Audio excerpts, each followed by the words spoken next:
നമസ്കാരം. ഏറെ കാത്തിരുന്ന ബ്ലസ്സി ചിത്രം ആടുജീവിതം ഇന്നലെ റിലീസിനെത്തി. അദ്ദേഹത്തിൻ്റെ 16 വർഷത്തെ എഫേർട്ടാണ് നമ്മൾ ഇന്നലെ ഒരു ദിവസം കൊണ്ട് കണ്ട് ആസ്വാദന അനുഭവം രേഖപ്പെടുത്തിയത്. ഒരു സിനിമ ഇറങ്ങുന്ന സമയത്ത്, അത് ശ്രദ്ധിക്കപ്പെടുന്ന സമയത്ത് പല മേഖലകളിൽ നിന്നിട്ട് പല ചർച്ചകൾ ഉണ്ടാവാറുണ്ട്.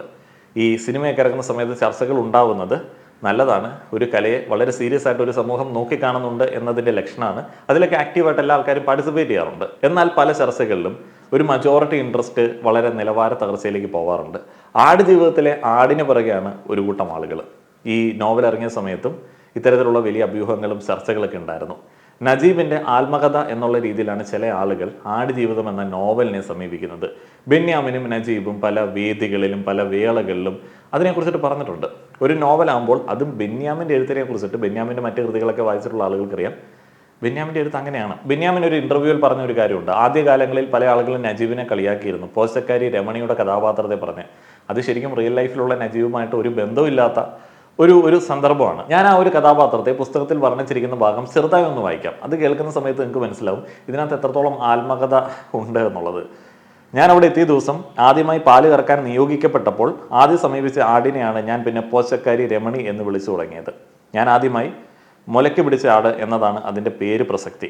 ഞാൻ വളരെ ചെറുതായിരുന്നപ്പോൾ നടന്നൊരു സംഭവം എനിക്ക് ഓർമ്മയുണ്ട്. എൻ്റെ ഒരു മാമൻ മിക്കപ്പോഴും വീട്ടിൽ വരുമായിരുന്നു. പോക്കർ മാമൻ എന്നായിരുന്നു ഞാൻ അദ്ദേഹത്തെ വിളിച്ചിരുന്നത്. പോക്കർ മാമൻ വരുന്ന ദിവസം ഉച്ചയ്ക്ക് ഊണ് കഴിയുമ്പോൾ എന്നെ വിളിച്ചുകൊണ്ട് നടക്കാൻ പോകും. ഇറങ്ങാൻ നേരത്ത് അത്ത ഒരു 25 പൈസ പോകുന്ന വഴി ഇവന് മിഠായി വാങ്ങി കൊടുക്കാനാണ് എന്ന് എൻ്റെ ഉമ്മയോട് പറയും. ഉമ്മയെന്നും 25 പൈസ മാമന് കൊടുക്കുകയും ചെയ്യും. എന്നാൽ എനിക്കൊരിക്കലും മിഠായി കിട്ടിയിട്ടില്ല. എന്ന് മാത്രമല്ല, പോക്കർ മാമൻ എന്നെ കൊണ്ട് പോകുന്നത് കുറച്ചപ്പുറത്തുള്ള ഒരു തകിടിയിലേക്കാണ്. പെണ്ണുങ്ങൾ പോച്ച പറിക്കാൻ വരുന്നതും കാത്ത് മാമൻ അവിടെ ഇരിക്കും. അങ്ങനെ വരുന്നതിൽ ഒരു ഇച്ചേയിയായിരുന്നു രമണി. എനിക്ക് മിഠായി വാങ്ങാനെന്ന് പറഞ്ഞ് വാങ്ങുന്ന പൈസ കൊടുത്തിട്ട് പോച്ചക്കാരി രമണിയുടെ മാടത്തിൽ സ്പർശിക്കുകയായിരുന്നു മാമൻ്റെ സ്ഥിരം പരിപാടി. ഇതിനകത്ത് എത്രത്തോളം ആത്മകഥ നിങ്ങൾക്ക് മനസ്സിലാക്കാൻ പറ്റും? ഇതിനകത്ത് ആത്മകഥയൊന്നുമില്ല.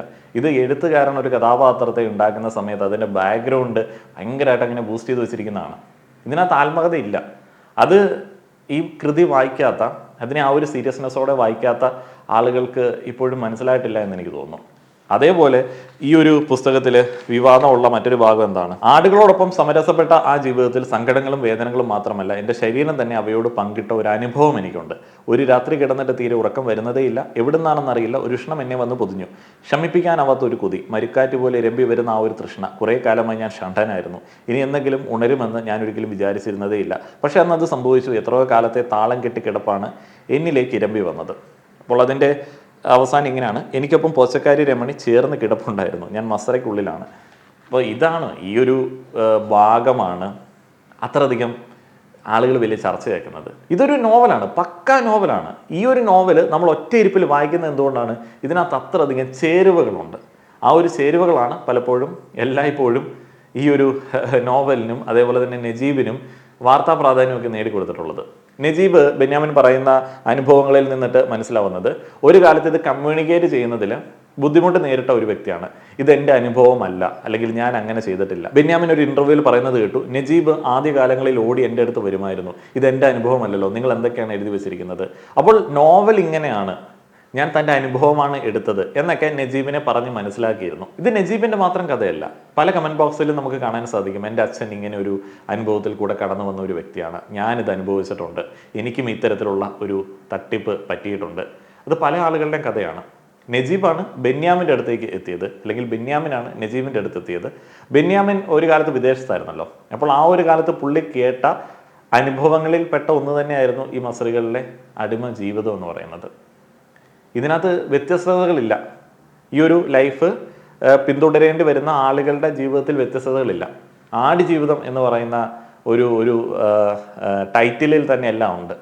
കുറേ കാലമായിട്ട് ആടുകളോട് ജീവിക്കുന്ന ഒരു കഥാപാത്രമാണ് എന്ന് പറഞ്ഞാൽ, അവിടെ ഈ ആടുമായിട്ട് ഭക്ഷണം പങ്കിടുന്നു, ആട് കുടിക്കുന്ന വെള്ളം കുടിക്കുന്നു, ആടിൻ്റെ ഭക്ഷണം എടുത്ത് കഴിക്കുന്നു, കട്ടെടുത്ത് കഴിക്കുന്നു. അവിടെ അദ്ദേഹത്തിൻ്റെ യജമാനൻ ആടുകൾക്ക് കൊടുക്കുന്ന ഒരു കൺസിഡറേഷൻ പോലും നജീബിന് കൊടുത്തിരുന്നില്ല എന്നൊക്കെയാണ് പുസ്തകത്തിൽ എഴുതി വെച്ചിരിക്കുന്നത്. അപ്പോൾ അവിടെ ശരിക്കും അദ്ദേഹത്തെ മനുഷ്യനായിട്ട് കൺസിഡർ ചെയ്തിരുന്നില്ല. അങ്ങനെ ആടുജീവിതത്തിലേക്ക് മാറിയ ഒരാളെ കുറിച്ചിട്ടുള്ള ഒരു നോവലാണ് ആടുജീവിതം. അതിലൊരു കൂട്ടം ആളുകൾ ആടിന് പിറകെ പോയി നജീബിനെ ആക്രമിക്കുന്നത് എന്തിനാണ് എന്ന് എനിക്കറിയില്ല. അങ്ങനെ പല ആക്രമണങ്ങളും അദ്ദേഹത്തിന് ആദ്യ കാലഘട്ടങ്ങളിൽ നേരിടേണ്ടി വന്നിട്ടുണ്ട് എന്നൊക്കെ എവിടെയൊക്കെ വായിക്കാനായിട്ട് സാധിച്ചു. അതേപോലെ മറ്റൊരു ചർച്ച, പുസ്തകം വായിച്ചിട്ടുള്ള ആളുകൾക്ക് സിനിമയിൽ അത്ര ആസ്വാദനം തോന്നിയില്ല. അത് നമ്മൾ അങ്ങനെ നോക്കി കാണേണ്ട ആവശ്യമില്ല. പുസ്തകം വേറെ, സിനിമ വേറെ. പണ്ട് പ്രതീകാത്മകമായിട്ട് പ്രചരിക്കുന്ന ഒരു ഇമേജ് ഉണ്ടായിരുന്നു. ഒരു പുസ്തകത്തിൽ നിന്നൊരു സിനിമ ഉണ്ടാക്കി കഴിഞ്ഞാൽ ഒരു സി ഡിയുമായിട്ട് ചേർത്ത് വെച്ചിട്ടാണ് ഒരു ഇമേജ് വന്നത്. അതെൻ്റെ ഇത് മിസ്സായിപ്പോയി. ഒരു പുസ്തകത്തെ ഇങ്ങനെ സി ഡി പോലെ കട്ട് ചെയ്യുകയാണ്. കട്ട് ചെയ്യുന്ന സമയത്ത് എന്താണ് സംഭവിക്കുന്നത്?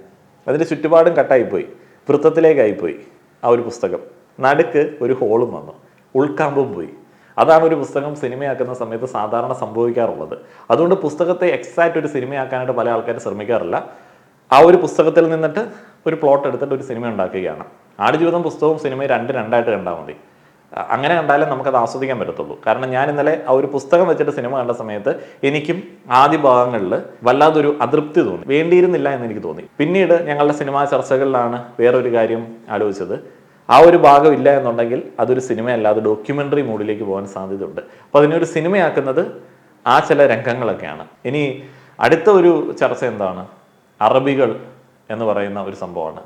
എനിക്ക് തോന്നുന്നു GCC കൺട്രീസിൽ ഇത് റിലീസിന് എത്തിയിട്ടില്ല എന്ന് തോന്നുന്നു. കാരണം അറബികളെ മോശമായിട്ട് ചിത്രീകരിക്കുന്ന സിനിമ എന്നുള്ളത്. അതിനകത്ത് വേറൊരു കാര്യമുണ്ട്. ഈ നോവലിലും സിനിമയിലും നമുക്ക് കാണാൻ സാധിക്കും, അവിടെയുള്ള ആ ഒരു അറബി ഇതേപോലെ തന്നെയുള്ള ഒരു ജീവിതം നയിക്കുന്ന ഒരു വ്യക്തിയാണ്. അദ്ദേഹം ആടിനെ കറന്നിട്ട് ആ ഒരു പാല് കുടിക്കുന്നു, അദ്ദേഹം കുബൂസ് ഉണ്ടാക്കി കഴിക്കുന്നു, കുറച്ച് മാത്രമേ ഇയാൾക്ക് കൊടുക്കുന്നുള്ളൂ. അദ്ദേഹവും ഇതുപോലൊരു ലൈഫാണ് പിന്തുടരുന്നത്. അത് വേറൊരു കൂട്ടം ആളുകളാണ്. എന്നാൽ സിനിമയിലും അതേപോലെ പുസ്തകത്തിലും രക്ഷകനായിട്ട് വരുന്നതും ഒരു അറബി തന്നെയാണ്. പിന്നെ വേറൊരു ചർച്ച കണ്ടതാണ്, മലയാളികൾ അല്ലെങ്കിലും എപ്പോഴും അടിമ ജീവിതമാണ് അറബി നാടുകളിൽ നയിക്കുന്നത്. അത് പറയാൻ എന്ത് യോഗ്യതയാണ് നമുക്കുള്ളത്? അറബി നാടുകളിൽ നിന്നിട്ട് അത്യാവശ്യം കുഴപ്പമില്ലാത്ത സാലറി വാങ്ങിയതുകൊണ്ടാണ് കേരളത്തിൽ ഒരു കാലത്തൊക്കെ സമ്പൽ സമൃദ്ധിയൊക്കെ ഉണ്ടായത്. ഇപ്പോൾ അറബി പണത്തിൻ്റെ വരവ് കുറഞ്ഞു എന്ന് പറയുമ്പോൾ ഇന്ത്യക്കാർ പല സ്ഥലങ്ങളിലേക്ക് പലായനം ചെയ്യപ്പെട്ടു. അപ്പം അത് വേറൊരു സംഗതി. പിന്നെ നമുക്കിത് പറയാൻ എന്ത് യോഗ്യത ഉള്ളത്? ഇപ്പോഴും കേരളത്തിൽ പണിക്ക് വരുന്ന അന്യ സംസ്ഥാന തൊഴിലാളിക്ക് കേരളത്തിലുള്ള പണിക്കാരനേക്കാളും 200-300 കുറവാണ്. ഞാൻ വീട് പണിയുന്ന സമയത്ത് എനിക്ക് പണിക്കാരെ എത്തിച്ചുകൊണ്ടിരുന്ന ഒരു ഏജന്റ് ഉണ്ടായിരുന്നു. അപ്പോൾ അയാൾ ശരിക്കും മേസ്തിരി, ഈ നല്ല പണിയെടുത്ത് നല്ല ഫാസ്റ്റായിട്ടുള്ള മേസ്തിരി ബംഗാളിൽ നിന്നുള്ള ആൾക്ക് കൊടുക്കുന്നത് 900 രൂപയാണ്.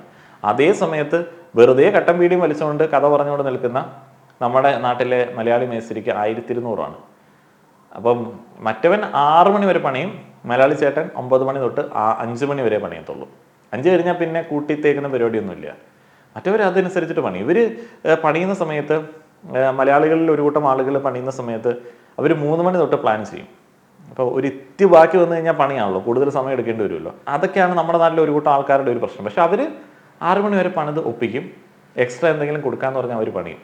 ഇതേ മെൻറ്റാലിറ്റിയോടെ മലയാളികൾ അവിടെ പോയി പണിതപ്പോഴാണ് നമുക്കും ആ പൈസ കിട്ടിയത്. അപ്പോൾ ഇതിനകത്ത് ഈ ഇത്രയധികം വേതനത്തിൽ വ്യത്യാസം കാണിക്കുന്ന മലയാളികളാണ് അറബികൾ പൈസ തന്നില്ല എന്നൊക്കെ പറഞ്ഞിട്ട് ആ ഒരു ചർച്ചയുമായിട്ട് മുന്നോട്ടേക്ക് പോകുന്നത്.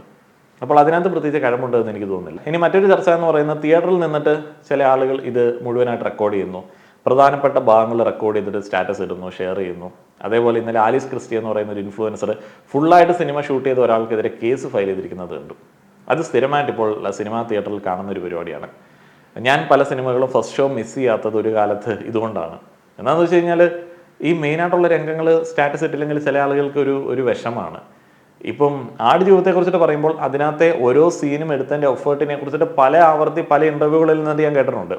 അവരത്രയധികം എഫേർട്ട് എടുത്തിട്ടാണ് അത് ചെയ്യുന്നത്. ഇതൊക്കെ തിയേറ്ററിൽ പോയി നമ്മൾ കണ്ട് അപ്രിഷിയേറ്റ് ചെയ്യുമ്പോഴാണ് അതിൻ്റെ ക്രിയേറ്റേഴ്സിനോട് ഒരു ബഹുമാനം നമുക്ക് കാണിക്കാൻ പറ്റുക.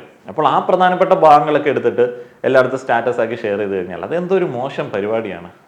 പിന്നെ തിയേറ്ററുകാർ അറിഞ്ഞുകൊണ്ട് ഇത്തരത്തിൽ റെക്കോർഡ് ചെയ്യുന്നുണ്ട് എന്നൊക്കെ അറിയാൻ കഴിഞ്ഞു. ഞാനും പല തിയേറ്ററിലും കണ്ടിട്ടുണ്ട്. തിയേറ്ററുകാർ അറിഞ്ഞിട്ടാണോ എന്നുള്ളത് എനിക്കറിയില്ല. അവർ ശ്രദ്ധിക്കുന്നൊന്നുമില്ല. അവിടെ CCTV ക്യാമറയൊക്കെ ഇല്ലേ, ആരും ശ്രദ്ധിക്കുന്നില്ല. അപ്പോൾ ജീവിതത്തിലെ ആടിൻ്റെ പുറകെ പോകുന്ന ചർച്ചകളാണ് നമ്മുടെ മെയിൻ. എന്താണെങ്കിലും ഈ ഒരു സിനിമ കണ്ട ആളുകൾ നിങ്ങളുടെ അഭിപ്രായങ്ങൾ പറയുക. നന്ദി.